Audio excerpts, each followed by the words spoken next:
Pahayag ni Erwin Jordan, wala nagasanto sa unang inbuyan nga statement sa investigadora. Oton PNP nagapangayo sang kooperasyon sa office mate ng dulong sang biktima. Si Zen Kilantang nakatutok. Padayon nga ginapangita sa mga pulis ang mga suspect nga nagtiro sa head security sang Iloilo Fishport Complex nga si Erwin Jordan. Una nga ginpahayag ni Jordan sa investigador nga nagdulong ini sang iya office mate nga si July Paksyal sa Barangay Buray Oton, Iloilo. Sang ginverify sang pulis na hibaluan nga ang asawa ni July nga si Lydia amo ang empleyado sang Iloilo Fishport Complex. Sunod sa Oton PNP, ginklaro na ni Jordan nga ang sakay sa iya salakyan kagindulong sa subdivision amo si Lydia. First statement niya sa amon nga ang gingdulong niya is si July, which is si July, hindi gali si July, si Ma'am Lydia gali ang gindulong niya, which is ang wife ni July.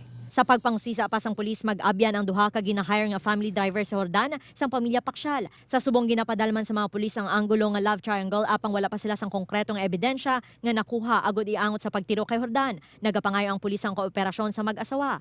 So apen wala tao sa balay. Subong ito ang investigador paagyan ko na lang dito ang balay kung may tao man dito, at least makahatag man sila sang statement o anything nga makabulig sa pag-imbestiga namon. Ginpadulungan sa news team ang balay sa mag-asawa agod ma-interview apang nakakandado ang ilagate kag wala sang may nagatubang sa kamera.